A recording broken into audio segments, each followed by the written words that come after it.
Yo, c'est Noémie, bienvenue dans un nouveau Weekly Reading Vlog.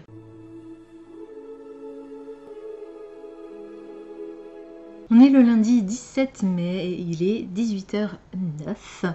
Je pense que je vais pas vous prendre très longtemps. Comme on est lundi, il n'y a pas de sortie littéraire. Je pense que ce sera plutôt pour demain. Et puis du coup, on est parti tout de suite avec les objectifs de la semaine. J'ai un seul objectif cette semaine, c'est lire La ville sans vent d'Éléonore de Villepoix. C'est un des finalistes du PLIB. Et je le lis en lecture commune avec qui voudra. J'ai créé un Discord, je sais qu'il y a au moins une personne qui avait envie de le lire, donc voilà. On est parti pour une nouvelle lecture commune cette semaine. Je suis censée arriver page 66 et je suis déjà page 43. Alors les chapitres sont bizarrement découpés en fait, vous avez des points de vue différents par chapitre, ce qui fait que la partie de demain par exemple, c'est cette grosse partie là, c'est la partie la plus longue parce que au niveau découpage, j'ai pas pu faire autrement en fait. Écoutez, ça a l'air intéressant pour l'instant, ça me plaît bien. On va faire la connaissance de l'Astyanax qui vit à Hyperborée, c'est ça, Hyperborée, c'est le nom de cette cité. Et l'Astyanax est un mage, il vient de passer son oral pour devenir mage. Il était avant ça apprenti. Il était l'apprenti d'un autre mage, lui-même ministre, qui vient de mourir. En fait, au moment où l'Astyanax sort de son oral, il se rend dans le jardin et il découvre son mentor mort par terre. Voilà. Et on ne sait pas encore dans quelles circonstances, on ne sait pas vraiment comment il est mort. Et l'Astyanax va commencer à se poser des questions, à probablement mener une enquête. Et donc l'Astyanax est un jeune homme de 19 ans. Et donc parallèlement à ça, on a Arca, qui elle est une jeune fille de 13 ans, qui est un peu une nomade et qui débarque. Elle traverse le froid pour arriver à Hyperborée. Elle a des pouvoirs, elle est capable de manipuler le feu, elle est capable de faire léviter des objets. Et il semblerait que son père soit lui aussi un magicien originaire d'Hyperborée. Et c'est en partie pour cette raison qu'elle veut aller dans cette cité pour essayer de retrouver son père qu'elle ne connaît pas. Pour l'instant, nos deux personnages principaux ne se sont pas encore rencontrés, mais je pense que ça ne va plus tarder. Parce que Arca vient d'arriver à la cité, donc voilà.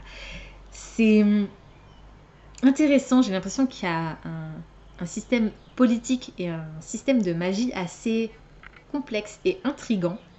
La plume de l'autrice est vraiment très belle, c'est magnifique. Rien que la première phrase en fait m'a tout de suite accrochée. La vie est si fantasque qu'on s'étonne parfois de la voir se conformer, malgré les hasards et les incertitudes, à un plan dédié des années auparavant. Rien que cette première phrase, ça donne tout de suite le ton en fait du récit et j'aime énormément le style de l'autrice pour l'instant. Donc j'ai très hâte de continuer.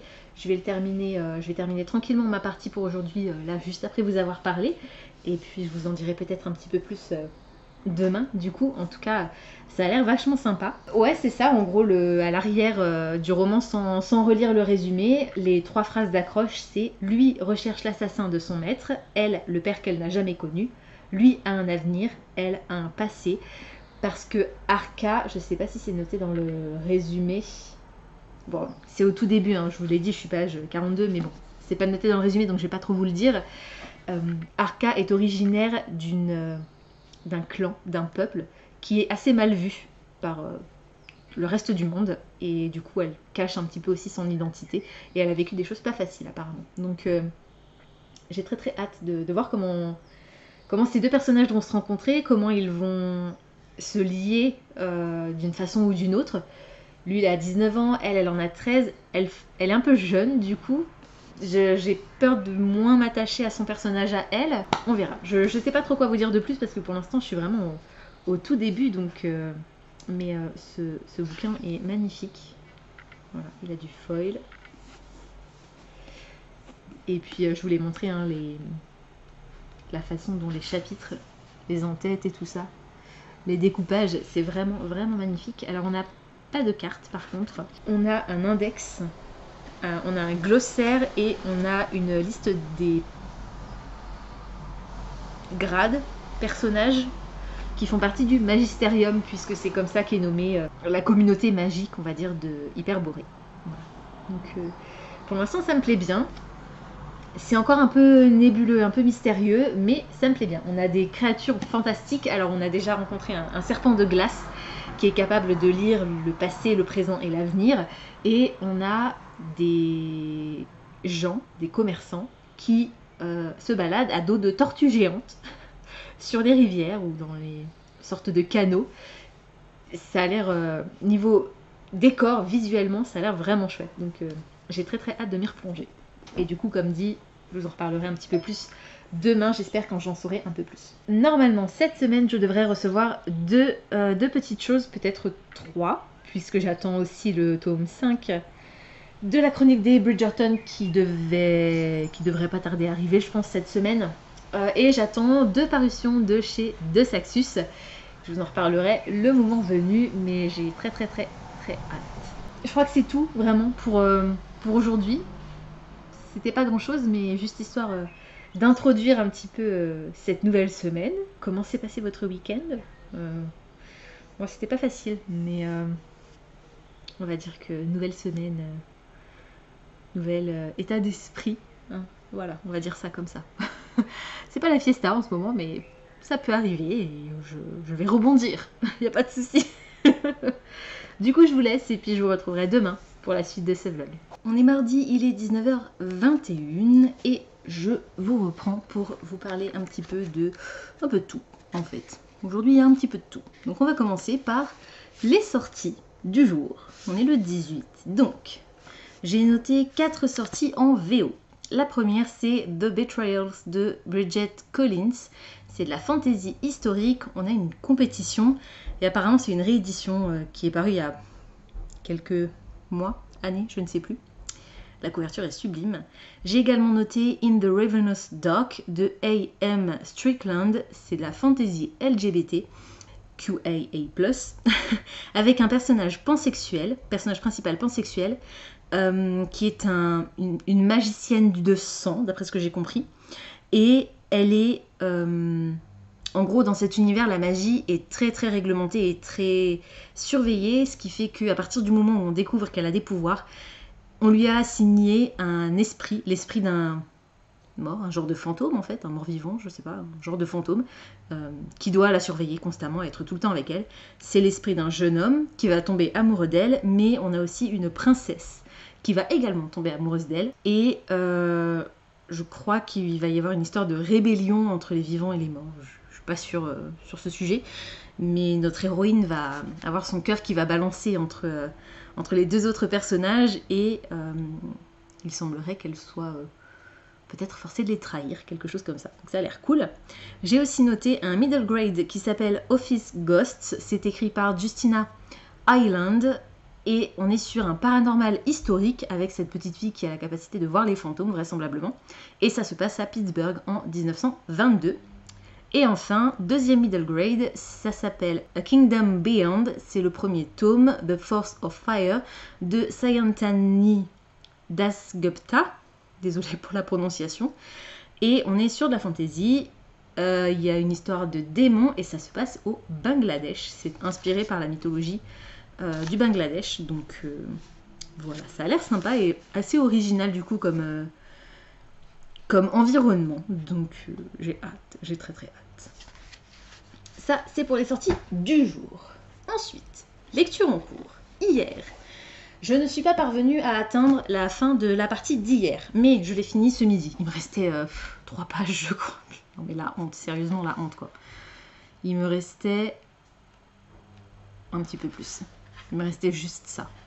Donc, je l'ai terminé ce midi. J'ai déjà mis 2 petites notes à 2 moments que j'ai beaucoup aimés. Et à midi, j'ai failli recracher ma salade tellement j'ai ri. J'adore, j'aime énormément pour l'instant. Enfin voilà, je suis vraiment au tout début, hein. Je suis page 68, chapitre 3 du coup. Aujourd'hui, je vais lire le chapitre 3 et le chapitre 4 et j'ai très hâte de m'y mettre. Donc, je pense que je vais faire ça. Alors, c'est pas aujourd'hui la partie la plus longue, c'est la partie de demain qui est la partie la plus longue. Voilà, j'ai vraiment hâte de m'y remettre. On va avoir donc, je vous en ai parlé un petit peu, je vous ai raconté l'histoire dans les grandes largeurs. Je ne vais pas pouvoir vous dire grand chose de plus pour ne pas vous spoiler malheureusement. Mais on a Arca qui a réussi à grimper un petit peu les niveaux parce que le Hyperborée est divisé en niveaux en fait. Plus on monte dans les niveaux, plus c'est l'élite. En gros, les mages sont tout en haut au 7e niveau et la population la plus pauvre se situe au 1er niveau. Et quand Arca débarque à Hyperborée, elle est forcément au 1er niveau puisqu'elle entre dans la ville. Et il faut qu'elle essaie de grimper les niveaux pour tenter de retrouver son père qui, je vous le rappelle, est un mage qu'elle ne connaît pas. Elle va participer vraisemblablement à une course de chevaux qui est une course assez barbare où, pour faire simple, il n'y a pas de règles en fait, donc tous les coups sont permis. Et en gros, tous les ans, il y a au moins un mort quoi. Donc, mais le vainqueur, c'est pas que le vainqueur remporte une certaine somme d'argent, mais je pense que à cause des paris en fait, si elle parie qu'elle va gagner, ben, elle risque de remporter une grosse somme d'argent. Et elle a besoin d'une grosse somme d'argent puisque à chaque fois que vous passez un niveau, il y a un péage. Et en gros, vous devez payer selon le niveau auquel vous arrivez. Alors la monnaie s'appelle, on utilise des hyper, nous on utilise des euros, eux ils utilisent des hyper. En gros, vous êtes au palier 1, vous payez 1 hyper, au palier 2, vous payez 2 hyper, au palier 3, vous payez 3 hyper, etc. etc. Mais ce qui fait que pour aller jusqu'au 7e, il faut compter 1, plus 2, plus 3, plus 4, plus 5. Ça fait 27 hyper en tout, et bah, elle les a pas forcément, puisque c'est vraiment la monnaie plus, on va dire. Voilà. On a les centimes, on a les euros, bah, les hyper c'est l'équivalent des euros, il n'y a pas au-dessus en fait des hyper, mais ils se déclinent ensuite en deux sous-catégories de monnaie. Mais bon, je ne vais pas rentrer dans le détail du système monétaire, mais c'est vachement bien pensé du coup. Enfin, vous voyez que c'est vraiment construit et c'est réfléchi comme système. Donc j'aime énormément et j'ai très hâte de voir nos personnages principaux qui vont se rencontrer en fait, parce que j'attends que ça. Et comme dit, je rigole, mais c'est dingue. Je me marre et j'adore. J'apprécie énormément ce que je lis. Donc j'ai très hâte de continuer ça tout à l'heure. Sinon, je ne vous ai pas encore préparé ni tourné ma vidéo France Loisirs. Du coup, je pense que je m'en occuperai jeudi. Je vous dis ça toutes les semaines. Pour l'instant, il n'y a rien. Du coup, je ne veux pas trop m'avancer non plus. Mais avec un peu de chance, je m'en occupe jeudi et vous l'aurez samedi. À voir. Je ne vous fais pas de promesses. J'ai un colis à déballer. Je pensais qu'il arriverait demain, mais il est arrivé aujourd'hui et c'est plutôt cool. Et figurez-vous que je vais utiliser mon super coupe-papier inspiré par une série de l'autrice qui a écrit le livre que je vais déballer là maintenant. Alors, comment vous dire? Je savais qu'il serait gros. Je savais. Mais je m'attendais quand même pas à ça. Je vous présente Maison de la Terre et du Sang, le premier tome de la série Crescent City de Sarah J. Maas. C'est l'autrice de Un palais d'épines et de roses et de Throne of Glass, Keleana, dont est inspiré mon coupe-papier. Non mais c'est juste une blague. C'est juste... combien de pages? Il fait même pas 1000 pages. Je pensais qu'il les atteignait, mais non. Avec les remerciements, on est à 956. Regardez-moi ce monstre. Donc, c'est la version hardback des éditions de Saxus. On a un signet en tissu. On a une jaquette. La petite trombine de l'autrice. Liée par le sang, tentée par le désir, déchaînée par le destin. Voilà. Rien de plus sur la jaquette. Cette couleur.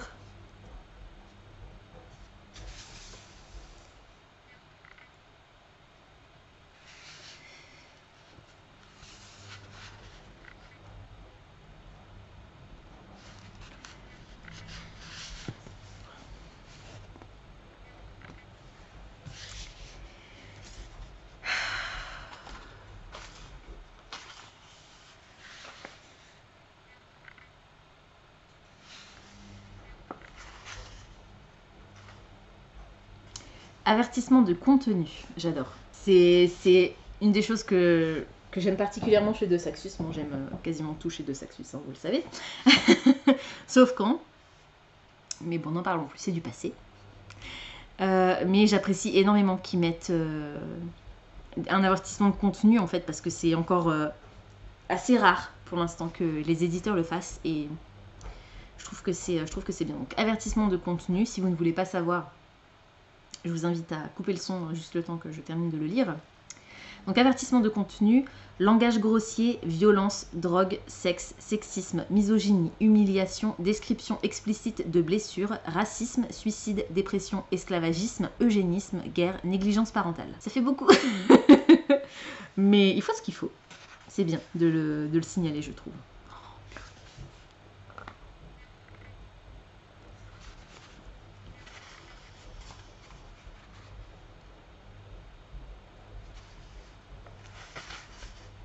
Première partie, et donc les en-têtes de chapitre. Je pense que à part ça, c'est tout, mais c'est déjà pas mal. Je suis trop contente. Et du coup, le petit signet. Hop, rouge, bien sûr. Voilà, donc de quoi que ça cause? C'est de l'urban fantasy. J'ai pas envie de relire le résumé en fait, tout simplement, c'est tout. Voilà, c'est de l'urban fantasy, c'est Sarah J. Maas, vous savez que j'ai adoré les 2 premiers tomes d'Akotar, donc j'ai juste très très hâte de découvrir cette nouvelle série de l'autrice.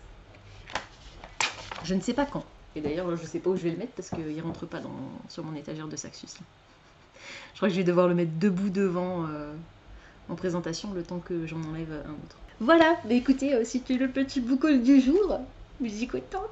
Voilà, je suis très très très très très contente. Et c'est tout pour aujourd'hui, j'ai rien de plus à vous dire à part ça.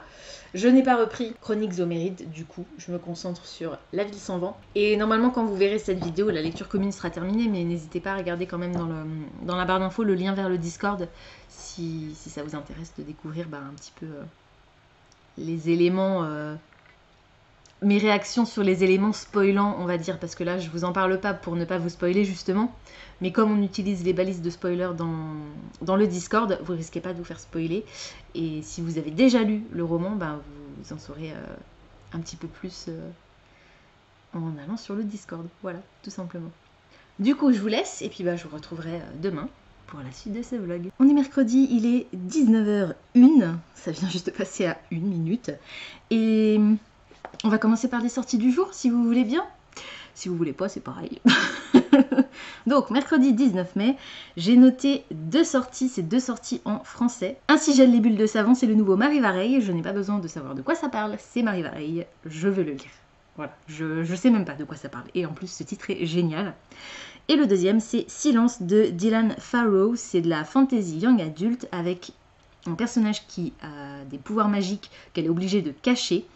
Une académie, l'écriture qui a été bannie du royaume, et c'est un tome 1. C'est tout pour les sorties du jour.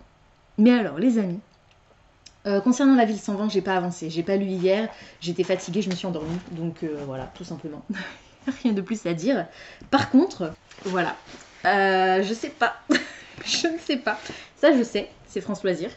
Donc ça doit être mon tome 5 de La Chronique des Bridgerton. Le tome 6.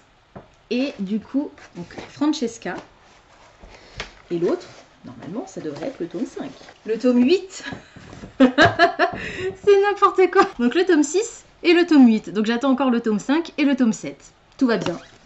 Je sais pas pourquoi je reçois ceux-là et pas les autres. Je vais vérifier. J'espère que c'est juste pas qu'ils sont en rupture en fait. Le tome 7 différé. Ok, bon, écoutez, on verra ça un autre jour du coup. Ensuite, j'ai 2 colis. Je n'ai pas la moindre idée de ce que c'est. Donc c'est pour avoir commandé... Pour avoir précommandé les saisons de la tempête, j'ai reçu des prints absolument phénoménaux. Oh my god. Une carte de l'observatoire, je suppose que ça va avoir un rôle important.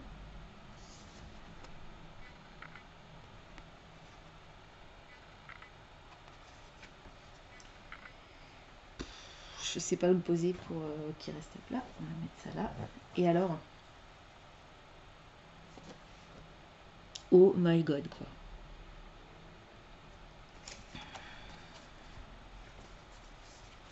Alors je vais vous les mettre dans l'ordre, hein, et garder le meilleur pour la fin du coup. Donc, ce sont des prints, des character art, des personnages principaux du coup du roman. Et je vous rappelle que La Saison de la Tempête, c'est un roman de fantasy dans lequel les saisons sont incarnées par des personnages, des gens, qui doivent se chasser les uns les autres. En gros, le printemps doit chasser l'hiver, l'été doit chasser le printemps, l'automne doit chasser l'été. Vous voyez, c'est les saisons qui se succèdent et voilà. Et ils doivent se chasser littéralement et se tuer. Enfin, se tuer les uns les autres, quoi, s'entretuer. Voilà. Et donc on a les character art des 4 saisons et ils sont juste phénoménaux. Je sais pas qui a réalisé ces character art. C'est pas écrit sur les personnages, mais je vous mettrai le lien vers, je sais pas, son Instagram ou son site en barre d'infos parce qu'ils sont juste phénoménaux. Donc, premier personnage, Fleur Atwell, qui incarne le printemps. Une redoutable adversaire, malgré sa douceur apparente, elle éprouve des sentiments pour Jack, mais leur relation va la mettre en danger. Et Jack, c'est donc l'hiver. Hein, c'est toute l'histoire, du coup, tourne autour de ces deux personnages, le printemps et l'hiver, qui sont censés s'entretuer, mais qui vont tomber amoureux. On passe à l'été. Julio Verano, un playboy surfeur très populaire, ami de Fleur et amoureux d'Amber, l'automne, chargé de le tuer. Il n'a pas de bonne relation avec Jack. L'automne, donc, Amber Chase. Intelligente et mortellement dangereuse, elle a un caractère bien trempé. Très orgueilleuse, elle déteste Jack. Ouais, donc en gros tout le monde déteste Jack, sauf Fleur, qui incarne le printemps et qui du coup va tomber amoureuse de lui. Et donc le meilleur pour la fin. Jack Somers, l'hiver. Il est amoureux de Fleur, la printemps chargée de le tuer. Influencé par un professeur qui est aussi son mentor, il décide de s'échapper du cycle meurtrier des saisons. S'il vous plaît, est-ce qu'on peut 5 minutes, je viens à l'instant de le réaliser, s'arrêter sur le fait que ce personnage est censé incarner l'hiver et qu'il s'appelle Jack et qu'il ressemble à Jack Frost? C'est juste parfait. Non mais s'il vous plaît.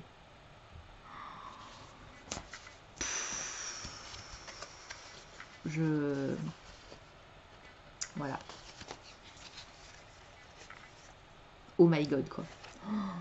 Incroyable. De Saxus.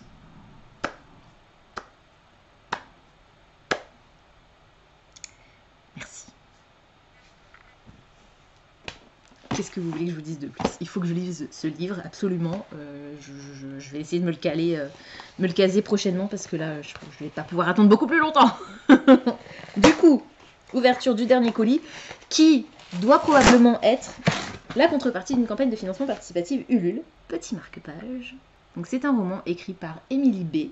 Et c'est un roman qui s'appelle Le Monde d'à côté. C'est le premier tome de la série... Non, Le Monde d'à côté, c'est le nom de la série et le premier tome s'appelle Les Géants sous la feuille. Cette couverture est incroyable. C'est de la fantaisie et je vais relire le résumé pour ne pas vous raconter de bêtises. Et si plusieurs mondes cohabitaient sur Terre? Les habitants de New York, bien trop occupés à vivre à toute vitesse, n'ont aucune idée qu'un autre monde existe juste au-dessus de leur tête, jusqu'au jour où une fille assez étrange débarque dans leur ville. Lumiona est une fée. Et ce n'est pas n'importe quelle fée. Princesse du royaume du vieux chêne, elle doit hériter de la couronne de son père, mais a toujours refusé cette responsabilité. Elle cherche par tous les moyens à échapper à sa destinée. Matthew est un humain. Comme tout New-Yorkais qui se respecte, c'est un homme pressé qui ignore tout de cet autre monde. Il jongle entre études et travail et ne s'accorde que quelques minutes de répit quotidien à Central Park. Le jeune homme est alors très loin de se douter que sa vie va être chamboulée par cette fille hors du commun. 2 mondes, 2 coutumes, 2 espèces, et les forces de l'ordre à leur poursuite. Leur rencontre promet de faire des étincelles à New York. Lumiona et Matthew parviendront-ils à surmonter leurs différences pour se faire confiance et vaincre les obstacles ensemble? Voilà, donc c'est de l'auto-édition. Il est vachement solide. Et il est magnifique. Alors c'est écrit très très gros. Il est dédicacé. Pour Noémie, je te souhaite un bon voyage entre New York et le royaume du vieux chêne. Attention, lorsque tu te promènes à Central Park, il y a des tas de créatures étranges dans les arbres. Bonne lecture, j'espère que Lumiona et Matthew te feront rêver. Bise, Émilie B. Les pages des chapitres sont légèrement illustrées en fait. Les pages, je ne sais pas si vous allez le voir, mais les pages sont grisées en fait avec des sortes de bulles. Des bulles ou des taches de lumière. Et on a une alternance de points de vue apparemment, parce que là je vois que le chapitre commence par le prénom de Matthew. Et le chapitre 1 était du point de vue de Lumiona. J'aime bien quand il y a les alternances de chapitres. De point de vue, je veux dire, dans les chapitres. C'est cool. Voilà, donc il est vraiment lourd. Il fait... purée, il fait 430 pages. Waouh! Donc écoutez, de la fantaisie française.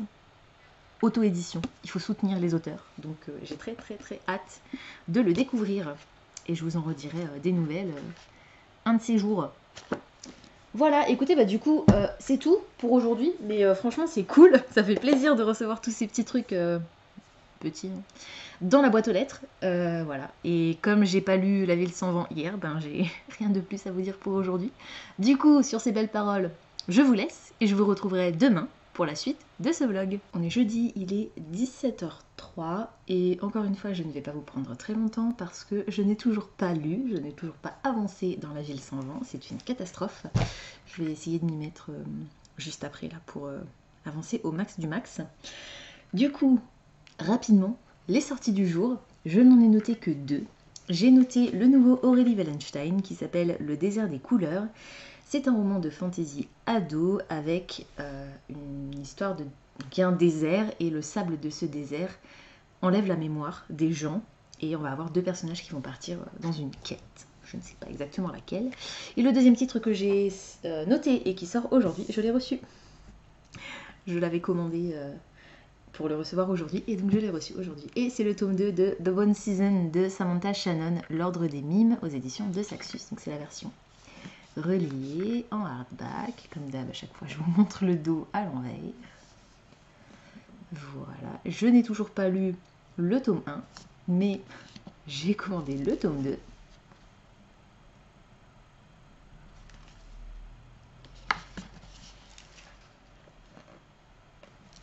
Hop. Vous savez que j'ai adoré Le Prieuré de l'Oranger de cette autrice, donc je sais que The Bone Season c'est une série qui est extrêmement appréciée en version originale, donc j'ai hâte de me plonger dedans. Et on a encore une carte. Je ne veux pas aller trop loin dedans pour pas me spoiler.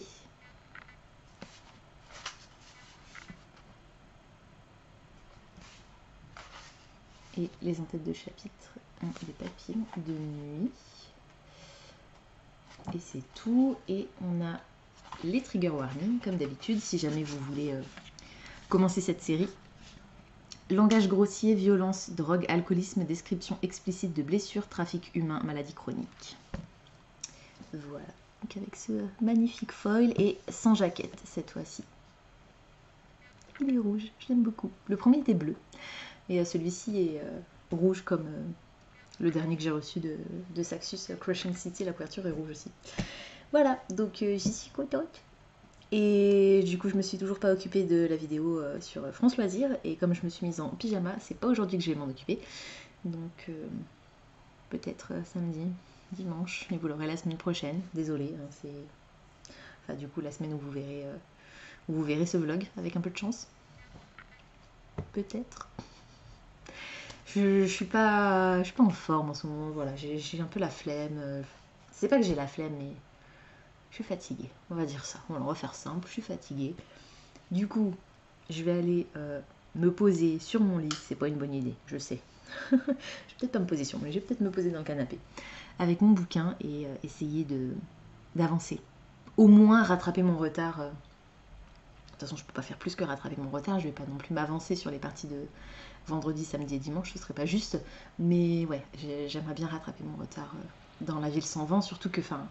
c'est un de mes livres pour la Palle des cartes, donc il faudrait que je le finisse, quoi, parce que j'en ai encore 2 après, un à lire en entier et l'autre à commencer. Et j'avais complètement zappé, mais le 31, oui c'est ça, le 31, il y a le read-along de The Prison Healer qui commence. Donc ça m'embête un peu que ça tombe pile sur la toute fin du mois, là, c'est un peu bizarre comme date, mais bon. C'est comme ça, ce qui va faire... il va être à cheval du coup entre mai et juin, c'est pas pratique. Mais bon. Comme je l'aurais commencé le 1er, non pas le 1er, le 31 mai, je pourrais pas l'inclure dans ma palle des cartes. Du mois de juin, je veux dire. Donc voilà, écoutez, c'est pas très grave, je vais me débrouiller. Du coup, je vous laisse et puis je vous retrouverai demain pour la suite de ce vlog. On est dimanche, il est 21h29. et je vous reprends aujourd'hui pour clôturer ce vlog. Alors, c'est-à-dire que j'ai pas fait grand chose cette semaine, c'était pas une bonne semaine pour moi, tout simplement, voilà. Ça va, hein, mais voilà. J'avais pas spécialement envie de vlogger, tout simplement. Ça peut arriver. Tout comme je n'avais pas spécialement envie de lire, ce qui est vraiment dommage parce que je suis arrivée à la moitié, j'ai dépassé la moitié je pense, approximativement. Je suis chapitre 8, page 236 dans La ville sans vent, du coup je suis très en retard sur ma lecture commune avec Magali. Dimanche, samedi, vendredi, jeudi, je suis sur la partie de jeudi, et donc on est dimanche. Je voudrais le finir ce soir, donc il me reste je crois 200 pages. Ouais, il me reste 200 pages, c'est faisable, mais voilà, je veux vraiment le finir ce soir pour clôturer quand même la semaine sur au moins une lecture faite, parce que j'ai vraiment, même pas procrastiné en fait, j'avais juste pas envie, voilà, tout simplement, ça peut arriver, c'est comme ça. Mais j'aime vraiment beaucoup ma lecture et ouais, c'est vraiment chouette, on avance dans les événements, Arca et Lastianax se sont enfin rencontrés, comme c'était prévu. Je ne vais pas vous dire quoi parce que je ne veux pas vous spoiler, mais voilà. Pour l'instant, je ne suis pas particulièrement surprise par la tournure des événements. Tout semble assez logique et s'enchaîne de façon naturelle. Du coup, c'est vrai que pour l'instant, il n'y a pas vraiment de surprise. J'espère être surprise quand même à un moment donné. J'ai ma théorie sur l'identité du père d'Arca. Concernant le complot et l'assassinat de Palatès, pour l'instant, j'ai pas trop réfléchi. Non, voilà. Mais au moins sur un des deux mystères, j'ai une idée, on verra si c'était ça ou pas. Je vous dirai ça quand je l'aurai terminé, donc probablement demain, du coup, dans le vlog de la semaine prochaine. Je vous dirai pas ce qu'était ma théorie, mais je vous dirai si j'avais raison ou tort. Voilà, du coup, comme je vous ai pas repris ni vendredi ni hier, je vais vous donner rapidement les deux sorties de vendredi qui m'intéressent. Il s'agit de Thomas le Rimeur d'Hélène Kushner, c'est de la fantasy. On est sur du folklore irlandais avec des elfes. Et puis le deuxième, c'est La Brigade du Surnaturel, c'est un tome 1. C'est écrit par Florian Impala, c'est de la fantasy young adulte. Et j'ai écrit Enfer, enquête. Je me demande si c'est pas un genre démon des enfers qui va recruter quelqu'un pour venir mener l'enquête avec lui, une jeune femme. Et ils vont devoir faire équipe. Et elle n'a pas du tout envie de se trouver là, mais elle va pas avoir le choix. Quelque chose comme ça. En tout cas, ça a l'air vachement sympa. C'est tout pour les sorties, c'est tout pour ma lecture. Comme dit, je vais coûte que coûte essayer de le finir. J'ai mis quelques petites tabs. Je passe vraiment un chouette moment. J'aime beaucoup le style et voilà, je me marre à de multiples reprises. Je trouve que c'est très drôle. Voilà, donc je vais m'y remettre. Là, je vais manger un petit bout et je vais m'y remettre. Ah, et gros plan sur ma face. J'ai reçu un colis France Loisirs hier. Ouais, hier. Et j'ai aussi reçu ma commande des romans éternels, mais le colis est coincé dans la boîte aux lettres. Donc, je ne le récupérerai que mardi, probablement. Donc, comme je m'y attendais, c'est le tome 7. Ça veut dire qu'il manque encore le tome 5. Hop là! Hyacinthe, le tome 7 de la chronique des Bridgerton de Julia Quinn. Donc il me manque plus que le tome 5, c'est bien ça. Il est plus court que les autres celui-ci, j'ai l'impression. Je vais essayer de caser le tome 1 dans ma palle du mois de juin. Mais il y a beaucoup de choses que j'aimerais caser dans ma palle du mois de juin. Donc ça va être compliqué parce que je peux pas caser celui-ci, ça m'embête. Je peux pas caser The Prison Healer parce que le read-along commence le 31 mai. Donc je ne peux pas le caser dans ma palle du mois de juin, même si concrètement, je vais plus le lire en juin qu'en mai. Mais il faudra que je case le livre de la Fairy Loot du mois de mai, justement. Je sais déjà ce que c'est, je ne l'ai pas encore reçu. Et il faudrait que je case aussi au moins un finaliste du PLIB, plus celui-ci par exemple, enfin celui-ci, pas celui-là, mais le tome 1 de la chronique, wow, des Bridgerton. Et il y a des romans de Saxius qui me font trop envie là. Ah là là, ça va être compliqué. On verra. De toute façon, déjà ça va dépendre des critères que je vais piocher dans mon deck. Donc on verra à ce moment-là ce que je peux faire avec ce que les cartes me donnent. Du coup, écoutez, c'est tout pour cette semaine. Ce vlog risque d'être beaucoup plus court que les autres, du coup, à moins que j'ai énormément parlé sur une des journées où je vous ai pris, mais je ne m'en souviens pas. Donc, je vous remercie de l'avoir regardé jusqu'au bout, et je suis désolée pour le peu de contenu que vous aurez eu cette semaine, mais j'ai préparé la vidéo France Loisirs, du coup je vous la tournerai demain et vous l'aurez jeudi normalement, si j'oublie pas de vous la monter. Si j'oublie, vous avez le droit de me rappeler en MP sur Instagram qu'il faut que je vous fasse la vidéo France Loisirs. Voilà, et c'est tout. Donc merci encore d'avoir regardé cette vidéo jusqu'au bout, et je vous retrouve la semaine prochaine pour un nouveau Weekly Reading Vlog. Ciao!